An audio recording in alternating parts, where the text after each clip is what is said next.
for Elisabeth, and it's not about your virginity. Do you have boundaries? I mean, that last question wasn't for the whole panel? Oh, please, Ashley, please. I thought when you left Angel, it sort of slipped back a little bit, and I was because you had a real nice chemistry with the Lockwood Angel characters, and I was wondering if they told you where that was going. Well, you know, I went off to do another show, and they were nice enough to keep me a recurring, and I think that they just began to have scheduling problems. It was really like so technical like that.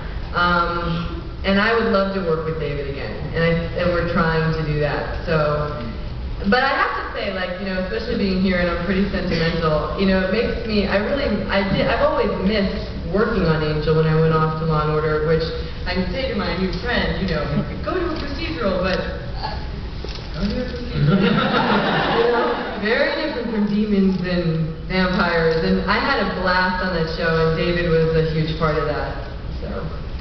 I missed him, and I'll work with him again. This is my favorite David Boreanaz story, right?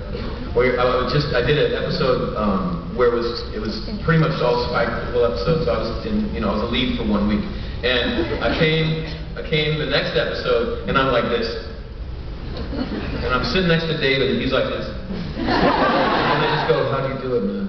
How do you do it?" And he's like, "What? How do you do this every week? I just did one episode. I'm toast, man. I couldn't do 2 of these in a row. What do you do, David? Jeez." And he just goes, "Horse racing."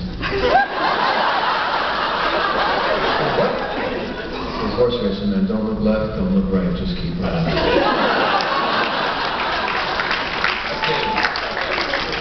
He was also the best director we had in the whole season. Yeah, and everyone was all nervous that they were going to let David direct. Oh no, the sky's going to fall, and the actor's in charge, right? Exactly. And then the crew, by the end of that episode, they came to me and said, "You should pressure the producers to get David back at the end of the season when we have to have really tight direction because we're too tired for a newbie. Wow. So please get David again." So everybody get it. He was fabulous. I have to see that. I didn't know. I was in Law & Order land. You were in Sam Waterston. You got all about that. No, David was hotter. Go ahead. I think that depends on your age range. There are some people that really find Sam. No, I know. I'd be doing like one of those walk and talks, like James was saying, from the helicopter pad, and we'd be like walking down a New York City street, and like all these 40-year-old women would be like hanging out of car windows.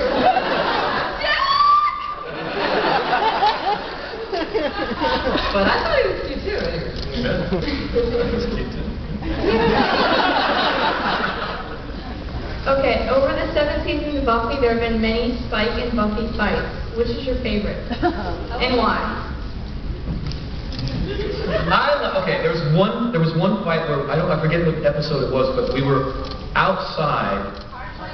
Was it Harsh Light Day?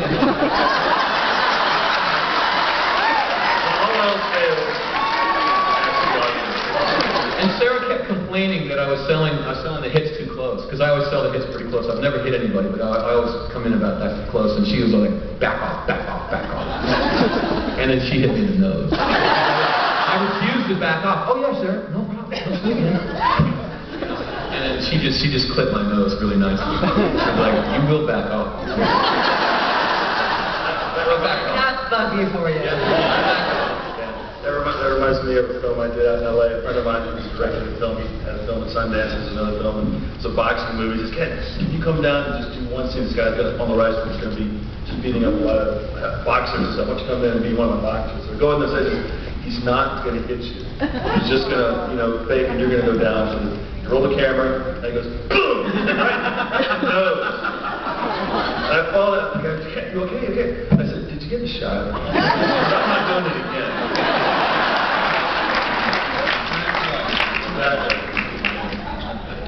Exactly. Oh, but, hey, I wasn't going to lead with this, but I'm a shrink, and first of all, you people are. But second of all, I wanted to introduce you to a 7-year-old who watches Spike and his compatriots, and it's fine. He leaves the room at the appropriate time. You have to individualize it to the kid in question. But the question I had was for Elisabeth. You know, my wife is at another seminar right now and follows me along with everything except law and order. So I promised I would ask this question because she's in the class of '86 from your alma mater. Is it true that you're on the board of directors Of Sarah Lawrence? And what's it like being on the board of directors of Sarah Lawrence? Well, I have to say, you know, I really struggled academically. I was kicked out of public school and sent to a reform school. So for me to actually be on the board of anything is a huge accomplishment. But I have to say, thank God I worked my shit out because I loved college. I really did. My wife dropped out of high school, so it's yeah, I mean, I almost did the same thing. I almost got a GED, and then I just kept pushing and pushing. I don't know why it was so hard for me, slow, whatever. But yeah, I kept going, and I thankfully got into college. And Sarah Lawrence is a really unorthodox school. I don't want to bore you. Do you want to go to college? No, I'm recruiting. But yeah, I left college, and I did well there finally. And I just really. Everybody gets an education in a different way. I've learned a lot through life that I could have never learned at school. But for me, not doing well in school, it was a huge accomplishment to finally stay in school and get